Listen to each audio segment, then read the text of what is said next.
आप सभी भाई बहनों का आज की आध्यात्मिक चर्चा में बहुत बहुत स्वागत है। आज की चर्चा का विषय है सुख। लेकिन सुख के नीचे ही हमने एक दबा हुआ शब्द काले रंग में दुख को दिखाया है। क्योंकि अक्सर एक साधारण मनुष्य सुखों के आकर्षण से तो प्रभावित होता है, आकर्षित होता है। इसीलिए हमने सुख को देखिए बहुत ही बड़े आकार में दिखाया और उसको रंगीन भी दिखाया, जबकि दुख को हमने काले रंग से दिखाया है और सुख के नीचे दबा हुआ दिखाया है। इसके पीछे हमने ये इशारा किया है कि हम संसार के जितने भी विषय भोग या सुखों में जो हम लिप्त रहते हैं, वे सभी सुख देर सबेर किसी न किसी दुख को ही जन्म देते हैं। देखिए, हम अपने जीवन में, मिले हुए जीवन में सुख और दुख दोनों ही भोगते हैं। ऐसा कोई मनुष्य ढूंढना ही मुश्किल होगा जिसके जीवन में सदा ही सुख बने रहे। हाँ, ऐसा मनुष्य तो देखिए मिल जाते हैं जिनके जीवन में अधिक दुख बने रहते हैं।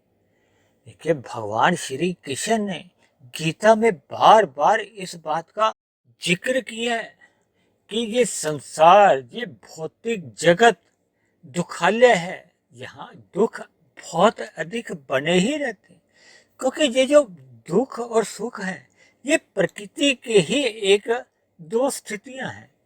जब जब आपके हमारे जीवन में अनुकूल परिस्थितियां आती हैं, उनको हम सुख मान लेते हैं, और जब जब जीवन में प्रतिकूल परिस्थितियां आती हैं, उनको हम दुख मान लेते हैं।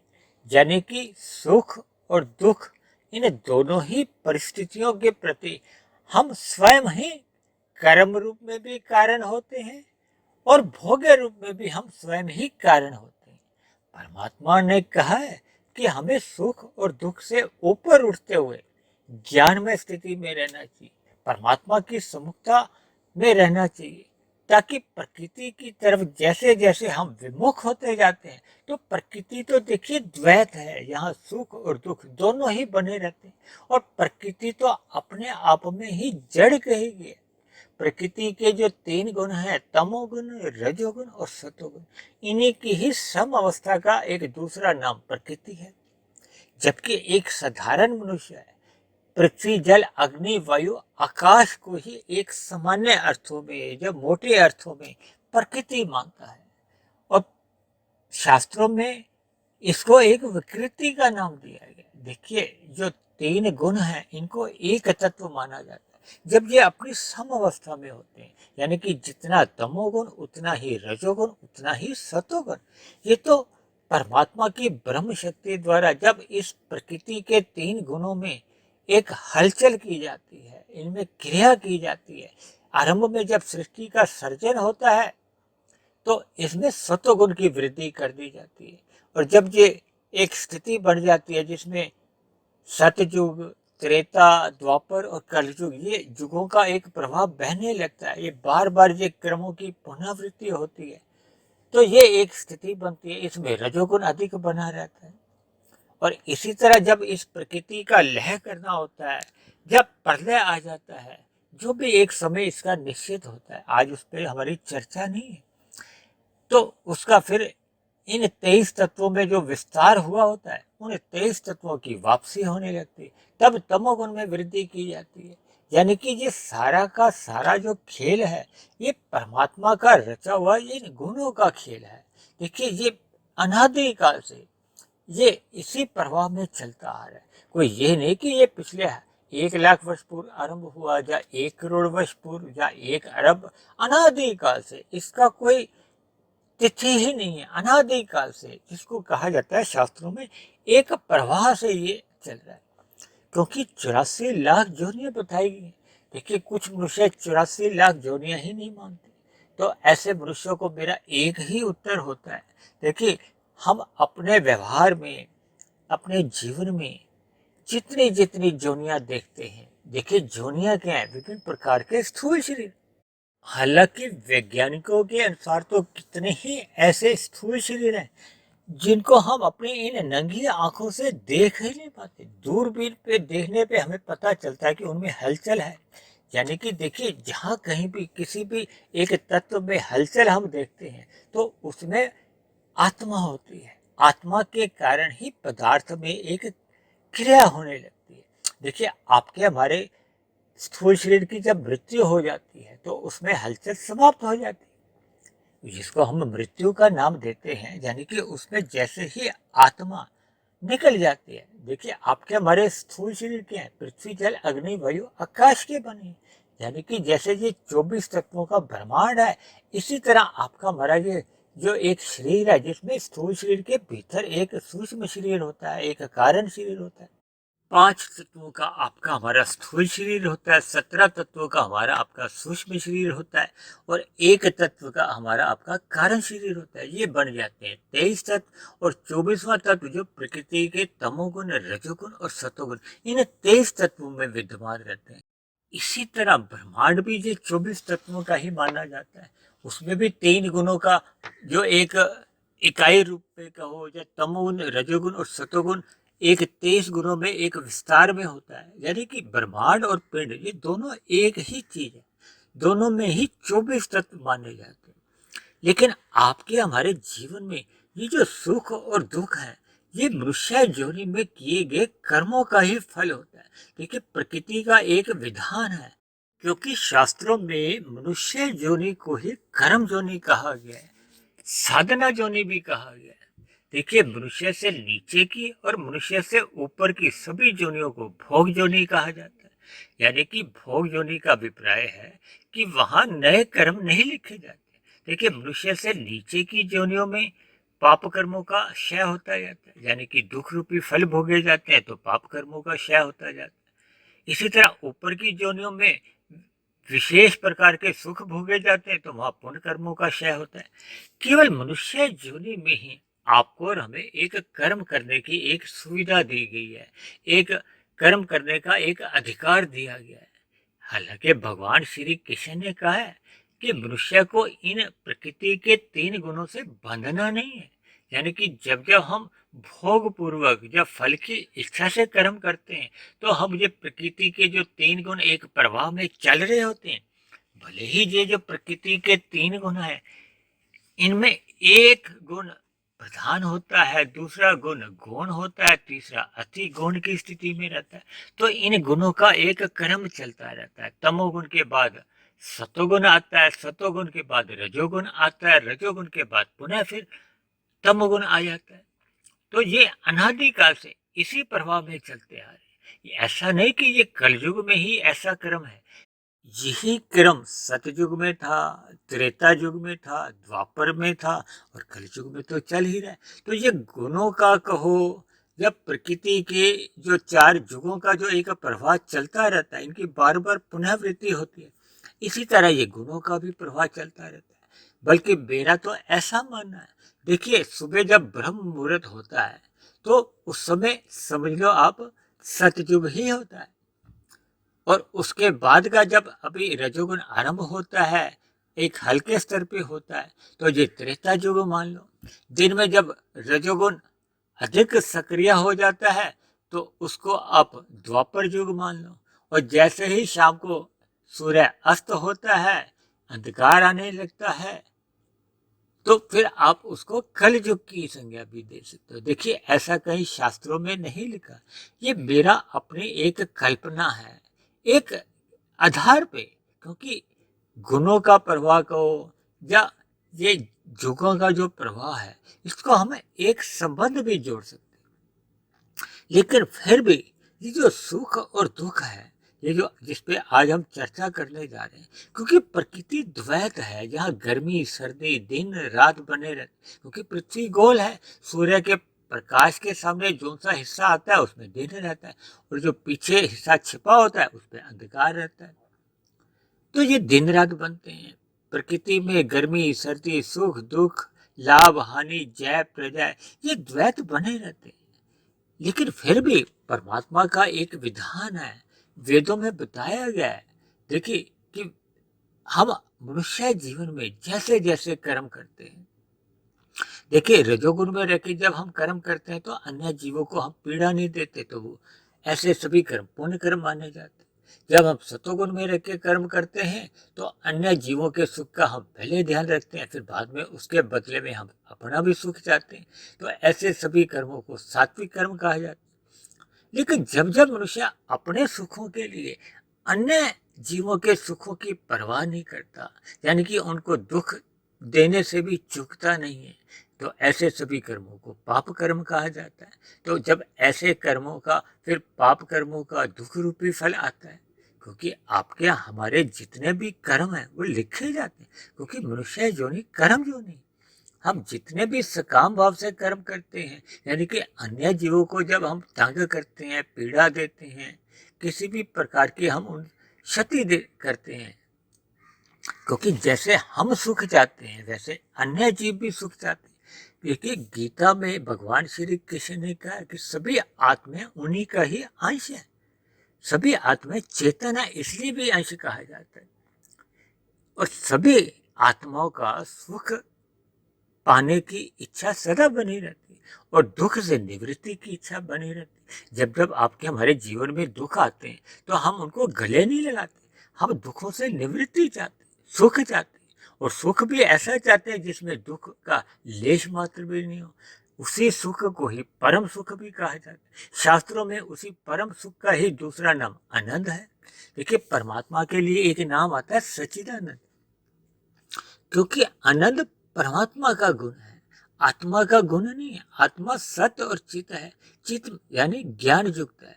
सभी आत्माएं ज्ञानवान है, ज्ञान हमारा आत्मा का एक गुण है। जबकि प्रकृति क्योंकि चेतन रहित है, वो जड़ कही जाती है, इसलिए तो प्रकृति के गुणों में अपने आप कोई हलचल नहीं होती। ये तो परमात्मा की प्रेरणा से कहो, परमात्मा की शक्ति से कहो। देखिए शास्त्रों में कहा गया कि परमात्मा की ब्रह्म शक्ति द्वारा इन गुणों में हलचल की जाती है। मैंने कहा ना, आरंभ में जब सृष्टि का निर्माण होता है तो सतोगुण में वृद्धि की जाती है, फिर रजोगुण में एक स्थिति बनाई जाती है, और जब इसका प्रलय करना होता है तो तमोगुण में वृद्धि की जाती है। यानी कि ये गुण भले ही नित्य रहते हैं, तमोगुण, रजोगुण और सतोगुण, लेकिन ये सभी प्रकार के जड़ कहलाते हैं। इनमें अपने आप कोई ज्ञान नहीं है, इनमें कोई क्रिया शक्ति नहीं है, किसी प्रकार की कोई इच्छा शक्ति नहीं है, किसी प्रकार का स्वयं का कोई प्रयत्न नहीं है, प्रयास नहीं है। ये तो परमात्मा की शक्ति पाकर ही ये आपको हमें ये जो इसके गुण हैं ये फिर ये क्रियावान लगते हैं। देखिए प्रकृति के तीनों गुणों का अलग अलग स्वभाव है। तमोगुण को पदार्थों से जोड़ा जाता है, रजोगुण को क्रिया से जोड़ा जाता है, और सतोगुण को ज्ञान से जोड़ा जाता है। और जब ये परमात्मा की एक शक्ति पाते हैं तो ये यंत्र कह लो या गुण कह लो, ये अपने स्वभाव के अनुसार कह लो या अपने गुणों के अनुसार कह लो, अपने धर्म के अनुसार कह लो, या लक्षणों के अनुसार ये अपना कार्य करते हैं। देखिए उदाहरण के लिए जैसे आपके हमारे घरों में फ्रिज है, गीजर है, मिक्सी है, तो इन सभी यंत्रों का अपना अपना स्वभाव है। और जैसे ही बिजली का प्रवाह आता है तो बिजली का प्रवाह यंत्र में जाता है और यंत्र अपने स्वभाव के अनुसार कार्य करता है। देखिए फ्रिज में हम पानी रखते हैं तो वो बर्फ जम जाती है, और इसी तरह गीजर में जो पानी होता है उसमें गर्माहट आती है, गर्म होने लगता है। तो ये तो यंत्र का स्वभाव है। यानी इन तीन गुणों में परमात्मा की ब्रह्म शक्ति द्वारा एक प्रभाव बहता है, तो गुण अपने अपने स्वभाव के अनुसार कार्य करते हैं। कुल मिलाकर हम जितने भी कर्म करते हैं उन्हीं का ही हमें सुख दुख रूपी फल मिलता है। अब हम बात करते हैं कि क्योंकि सुख और दुख प्रकृति के ही फल हैं और प्रकृति के हैं तीन गुण, अब हमें इन तीन गुणों का स्वभाव समझना होगा, क्योंकि हमें जो सुख दुख मिलते हैं वो तो गुणों के कारण ही मिलते हैं। हम गुणों से जैसे जैसे जिस जिस भाव से बंधते हैं वैसा वैसा फिर हमें इनका फल मिलता है। अभी पता है ना, देखिए जब जब हमारे जीवन में जो परिस्थितियां अनुकूल भाव से आती हैं हमें उन अनुकूल परिस्थितियों में ही सुख की प्रतीति होती है। जब जब जीवन में प्रतिकूल परिस्थितियां आती हैं तो हमें दुख की प्रतीति होती है।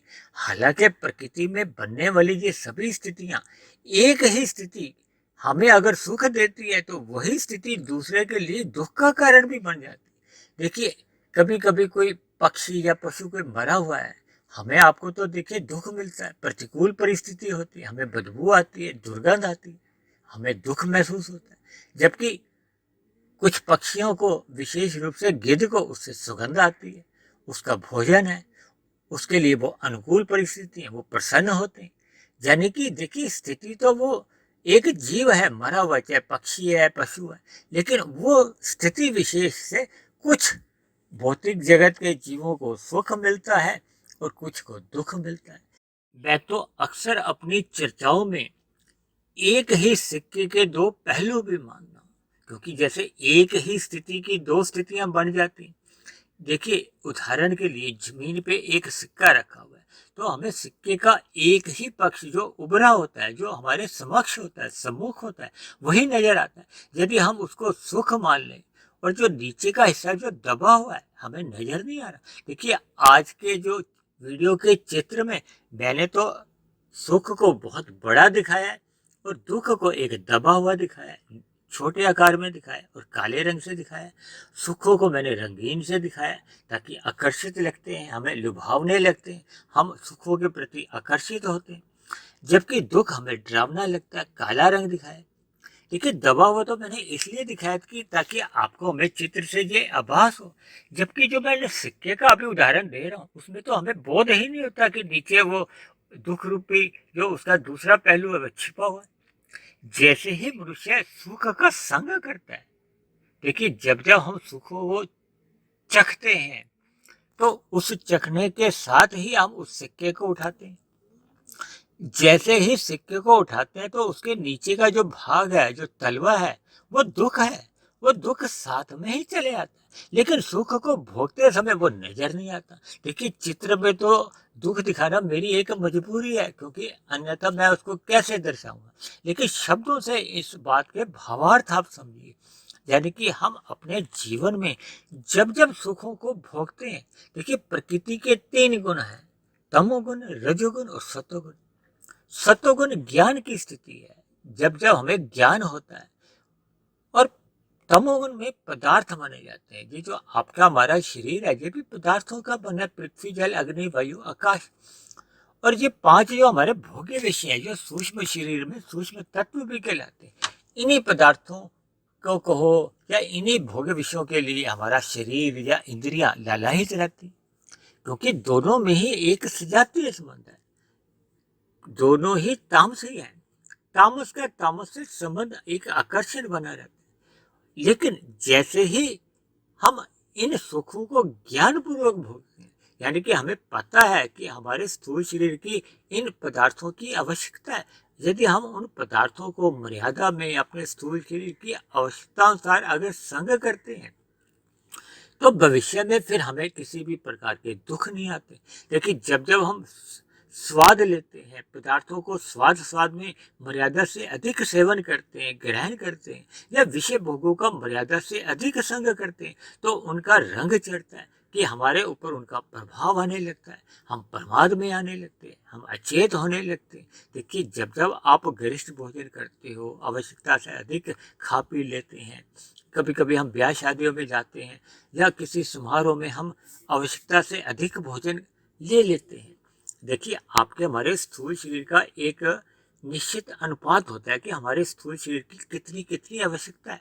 मैंने एक चर्चा की थी स्वस्थ स्थूल शरीर की कसौटी, उसमें मैंने विस्तार से इन बातों को रखा था कि आपके हमारे स्थूल शरीर में एक अंश में हमें स्थूल पदार्थ चाहिए होते हैं, एक अंश में हमें जल चाहिए होता है और एक अंश हमें खाली रखना होता है, जिसको मैंने वात, कफ और पित्त से जोड़ा था।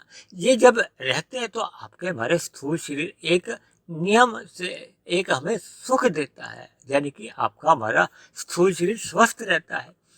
जैसे जैसे हम अधिक भोजन कर लेते हैं, देखिए, जब हम 33% से अधिक एक पदार्थ डाल देते हैं तो फिर जल तत्व की न्यूनता रह जाती है या उसमें वायु तत्व की गौणता आ जाती है, तो फिर वो हमारा जो एक जठराग्नि है उसको जो पचाने का काम है वो एक सही स्थिति में हो नहीं पाता। तो फिर हमारे जो भविष्य में कई प्रकार की बीमारियों का जन्म होता है। देखिए, आज हमारा वो विषय नहीं है। मेरा कहने का मतलब ये है कि हम अपने जीवन में जब जब सुखों का संग करते हैं, भोगते हैं, तो उसी क्षण आपके हमारे दुखों के बीज डलने लगते हैं। यानी कि सुख को भोगते समय दुख दबे होते हैं, क्योंकि प्रकृति के जितने भी पदार्थों का हम सुख लेते हैं, ये सभी पदार्थ तामसी कहलाते हैं। इसी तरह देखिए, राजस सुख क्या होता है? जब हम सुख सुविधा के साधनों में भोगने में हमारी अधिक रुचि होती है, हम सम्मान चाहते हैं, सत्ता चाहते हैं, यानी कि विभिन्न प्रकार के हम भोजन भी स्वादिष्ट चाहते हैं, यानी कि हम रजोगुण के आकर्षणों को भोगना चाहते हैं, ये संसारी विषय भोगों को भोगना चाहते हैं, तो फिर ये सभी राजसी सुख माने जाते हैं। देखिए, रजोगुण में कहा गया है कि आरंभ में ये सभी आकर्षण कहो, सुख को हमें लुभावने लगते हैं, लेकिन देर सवेर इन्हीं सुखों से फिर दुखों का जन्म होता है। देखिए, आप और हमारे जीवन में जितने भी दुख आते हैं, वो किसी न किसी भोगे हुए सुख के कारण ही आते हैं। इस बात को आप जितना गहन चिंतन आप करते जाओगे, तो आप इस पर थोड़ा शोध करोगे, चिंतन करोगे, तो इन बातों के आपको अर्थ समझ में आने लगेंगे। देखिए, इसी तरह सत्वगुण का आकर्षण क्या है? ज्ञान। हम जितना जितना ज्ञान में रहते हैं, देखिए, ज्ञान के विषय में कहा जाता है कि आरंभ में हमारा सत्संग में मन नहीं लगता। हमें शास्त्रों में तो ये भी कहा गया, आरंभ में सत्संग हमें विष के समान लगता है, लेकिन बाद में आपको हमें ये सत्संग का जो एक अमृत तुल्य अमृत मिलता है, लाभ मिलता है, इससे आपके हमारे जीवन में एक सकारात्मक परिवर्तन आते हैं। जबकि रजोगुण के सुख भले ही आरंभ में तो सुख देते हैं, लेकिन बाद में ये आपके हमारे जीवन में दुख का कारण बनते हैं। और तमोगुण क्योंकि अज्ञानता की स्थिति है और पदार्थों में अंतोगत्वा वो दुख ही देते हैं। मैंने तो अक्सर अपनी चर्चाओं में इस बात का भी जिक्र किया कि आपके हमारे जीवन में मिलने वाले सुख, ये तो देखिए घंटों के हिसाब से आते हैं, दिनों के हिसाब से आते हैं, जबकि मिलने वाले जो दुख हैं, ये तो महीनों के हिसाब से आते हैं, सालों के हिसाब से आते हैं, जीवन भर दुख बने रहते हैं। इसलिए तो भगवान श्री कृष्ण ने इस जगत को, इस संसार को एक दुखालय का नाम दिया है। दुखालय का अभिप्राय यह है कि यहाँ दुख अधिक मात्रा में बने रहते। मैं तो यहाँ तक कहता हूँ कि यहाँ के मिलने वाले जितने भी सुख हैं, वो भले ही आरंभ में हमें सुख देते हुए महसूस होते हैं, लेकिन अंतोगत्वा उसमें क्योंकि दुख ही छिपे रहते हैं, यानी कि सुख भी दुखों से ही सम्मिलित रहते हैं।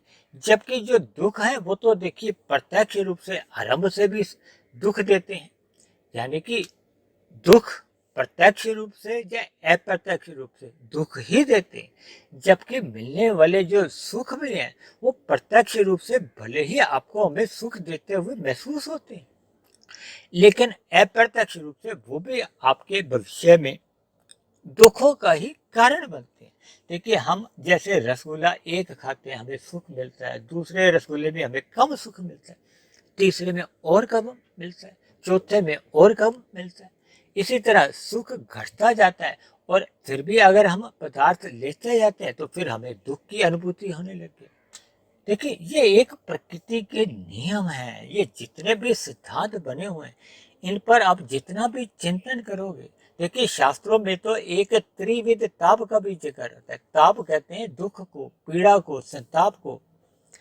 यानी कि प्रकृति में देखिए, कुछ दुखों का कारण तो हम स्वयं ही होते हैं, कुछ दुखों का कारण ये प्रकृति के जो पृथ्वी जल अग्नि वायु आकाश से जो स्थितियां बनती हैं, बाढ़ आ जाती है अधिक वर्षा होने से, या अधिक गर्मी पड़ती है, अधिक सर्दी पड़ती है, भूकंप आ जाते हैं, या अभी देखिए ये कोरोना से विभिन्न प्रकार की जो स्थितियां बनी है, यानी कि देखिए दुखों का कारण अन्य जीव भी होते हैं, प्रकृति के ये एक व्यवस्था कह लो या गुण कह लो, वो भी बन जाते हैं।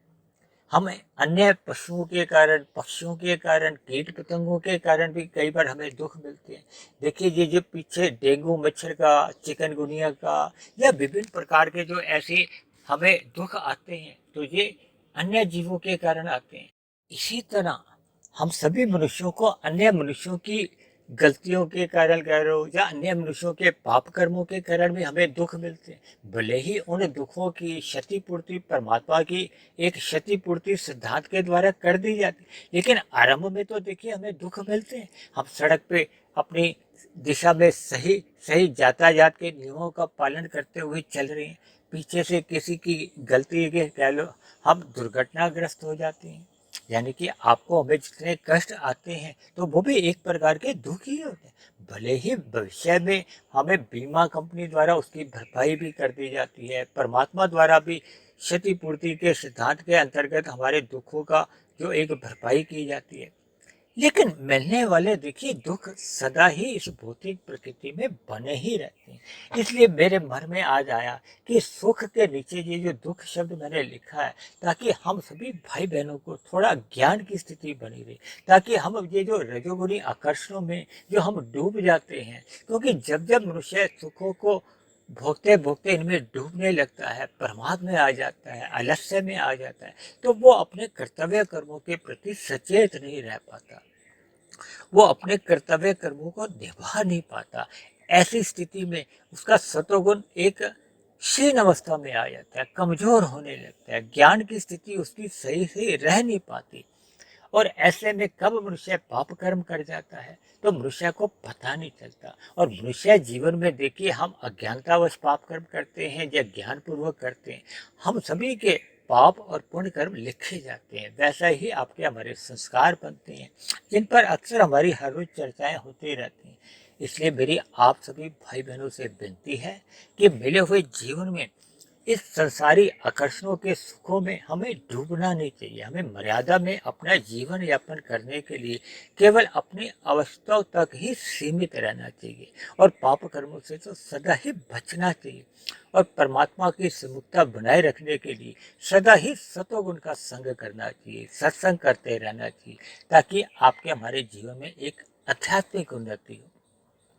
क्योंकि हम धर्मानुसार भी जितनी भौतिक उन्नति अपने मनुष्य जीवन में कर भी लेते हैं, वो बढ़ने के साथ ही समाप्त मानी जाती है। जबकि आध्यात्मिक उन्नति या शुद्ध कमाई हम जितने भी अपने मिले हुए जीवन में कर लेते हैं, ये आपकी हमारी सुरक्षित बनी रहती है। अगले मनुष्य जोड़ी में ये हमें एफडी के रूप में पुनः बिना किसी अतिरिक्त श्रम के हमें मिल जाती है।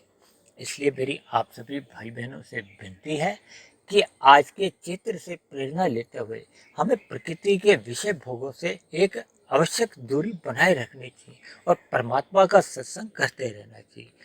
यह दूसरे आसान शब्दों में आप यूं भी समझ सकते हो, जब जब मनुष्य दुखों की चुभन से बचना चाहता है, यानी कि दुखों का जो एक प्रकोप है या उसका ताप है या पीड़ा से बचना चाहता है, तो ये तभी संभव होता है जब हम सुख रूपी फलों को भोगने से परहेज रखें।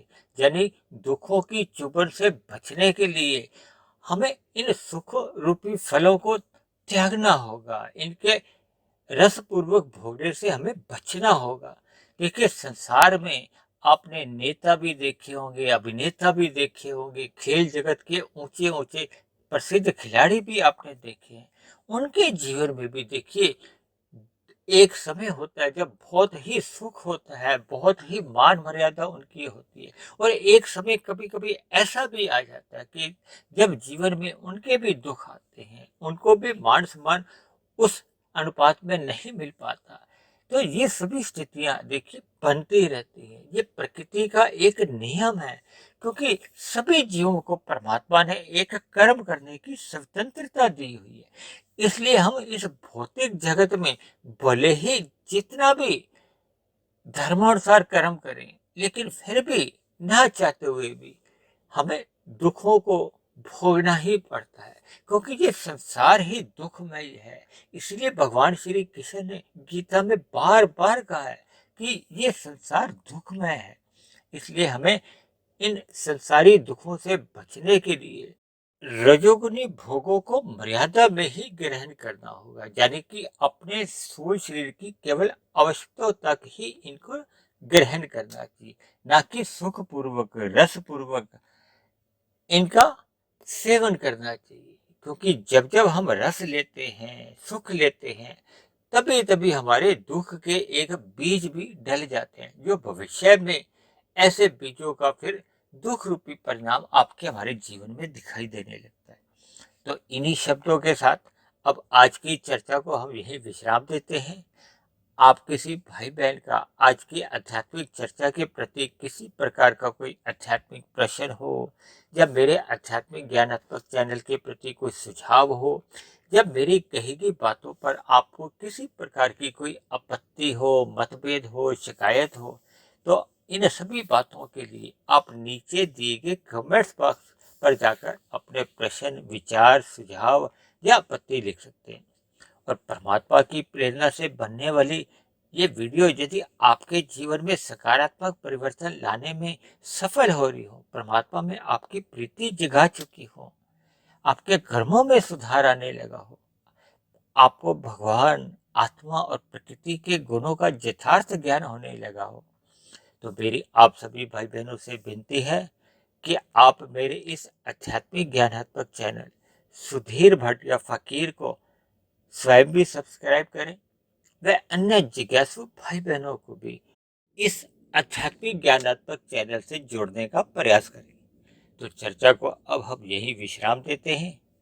कल फिर मिलते हैं एक नए विषय को लेकर, एक नए संदेश के साथ। तब तक आप सभी भाई बहनों का बहुत बहुत धन्यवाद।